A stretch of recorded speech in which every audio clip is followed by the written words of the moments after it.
After the events of the previous film, a military team drives through a forest with Eve's dead body, but the driver is revealed to be a stowaway professor named Dr. Bruce Abbott. He's fascinated by Eve and wants to understand her species better, so he decides to study her body. He hastily brings the car to a halt and stops his comrade from calling for backup. Suddenly, his colleague is killed by an alien tongue, so Abbott decides to check on what's happening behind the van. He notices that one of Patrick's children, called Portus, is sitting next to Eve, as she suddenly wakes up and gives birth to a child. However, Portus ends up killing Eve with his tongue, as he is only interested in her baby. Luckily, Abbott manages to escape with the girl before Portus can get to her.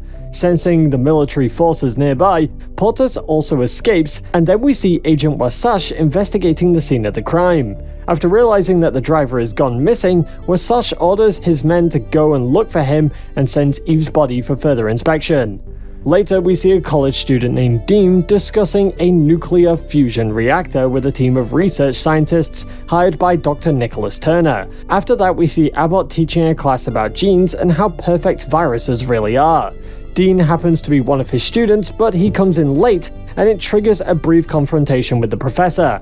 Abbott eventually allows him to stay for the class, but he gets offended when Dean mocks viruses for not having strong reproductive qualities. And to make matters worse, Turner confronts Dean and tells him that his nuclear fusion funding has been cut because he's not showing the kinds of results that he wants to see. Abbott happens to be nearby and decides to listen in on the conversation. He goes to his house and looks for his cat, but finds that it's been killed by the alien girl. Abbott walks into his lab and realizes the girl was able to break through her cage as well. Now we meet Eve's daughter, and learn that she's growing 6 inches a day. She says she's hungry and wants to eat lobster, but she's been watching the ads on TV, so that's probably where she got that idea from. The foster father orders food for her, and after a brief discussion on table manners, Abbott decides to name the girl Sarah after she reads it off a label. He promises not to lock her up anymore if she agrees to stay at home because he doesn't want her to be exposed to the world. During bedtime, Abbott tells Sarah about the aliens that came before her and says that she's special and unique, so there aren't any other species like her. Meanwhile, Eve's body is analyzed in a lab, and Wasatch is shocked to learn that she was pregnant and even gave birth before dying. He orders the doctor to burn her body immediately and leave no trace of the records. Later, Abbott tries to deal with some financial pressure, and he meets a strange man who asks for help. He shows himself to be injured and reveals that he's actually Portus. Abbott realizes that he's a half-breed alien, which is why he's unable to deal with a normal disease by himself. Portus explains that there are other half-breeds as well, and all of them are interested in coming for Sarah as she possesses the perfect genetic makeup. Abbott tries to cure Portus with some medicine, but it does no good. Portus begs to be taken to Sarah, but he quickly explodes after that. Abbott is shocked to see this, and he tries to figure out what's going on. He calls Dean and tells him that he knows Turner pulled the funding on his project. Then he asks for his help and takes him to see Porter's body. Meanwhile at home, Sarah begins to experience her cocoon transformation, and she panics as the chrysalis stage sets in. Dean goes to Abbott's office and sees the half-breed's body, which shocks him at first. Abbott then goes on to explain that these aliens are not resistant to basic human viruses due to the genetic imperfections of their DNA. And then he declares that he is going to create a perfect alien, which will not be prone to any diseases. Dean is furious about his intentions, but agrees to help him take the body to his lab. Now we see that Sarah is transforming, and she finishes transforming into an adult form, and Turner happens to arrive at the residence as well. He awkwardly runs into Sarah and acts shy at first, but becomes more receptive after she teases him. However, Sarah rejects him as a mate, so Turner tries to force the issue.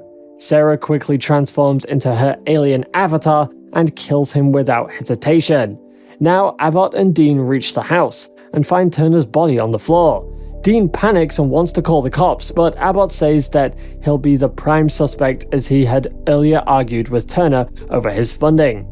After some careful consideration, Dean agrees to help Abbott with his experiments in exchange for shared credit. The men dispose of Turner's body in the pond and try to find a way to locate the missing girl.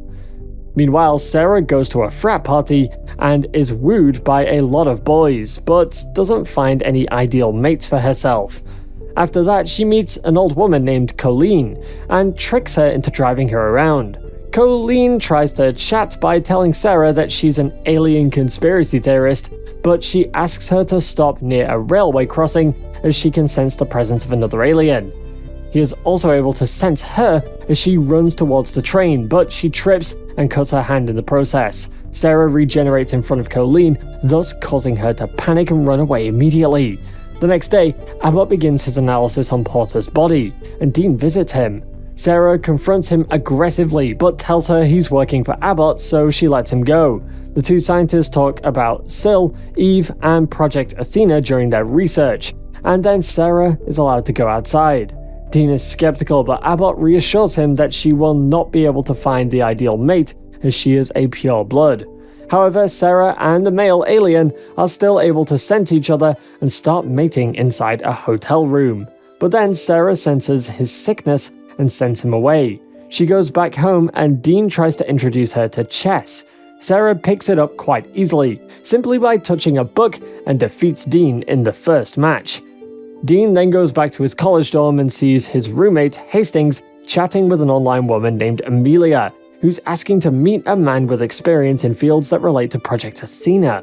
The authorities are alerted about this, and Wasatch decides to check it out. Meanwhile, Abbott warns Dean not to catch feelings for Sarah, as she does not possess human emotions.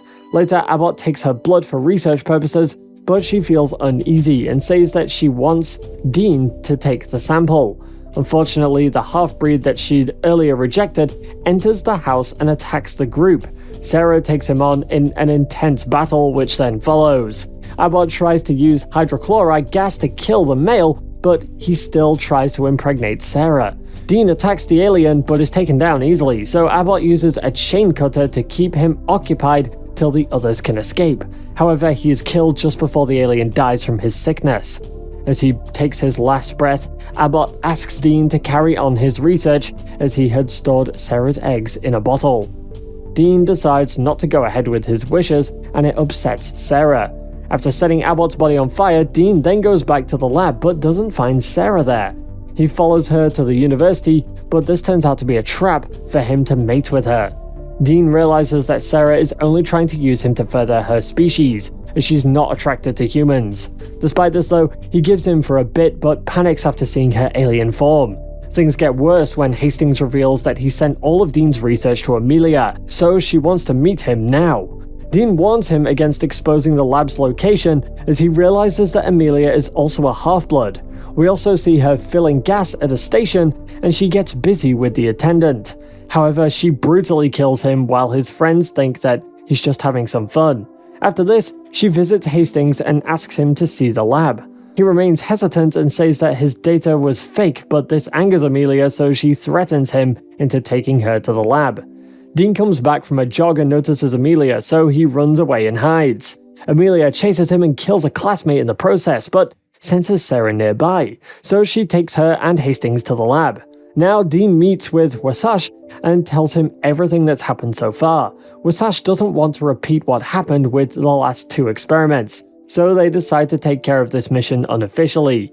Hastings is tortured by Amelia, and it makes Sarah conscious, but Amelia grows weaker, so she pleads her to further their species. As Hastings is about to inject the embryo, Wasatch and Dean attack the lab with hydrochloric gas. Amelia seemingly dies, so Sarah transforms into an alien while Hastings tries to escape with the eggs. Sarah chases after the men to the university and kills a guard in the process. After a hectic chase scene, she gets to Wasatch and Hastings, but they throw the eggs to Dean. He rushes to the reactor room to destroy the bottle, but is confronted by Amelia, who is still alive. A tense sequence follows, but Hastings manages to throw the eggs into the reactor and destroys them. Amelia is about to kill him, but Sarah arrives and throws her eggs into the fusion unit as well. Dean manages to close the shaft in time, but Amelia seemingly drags Sarah down with her.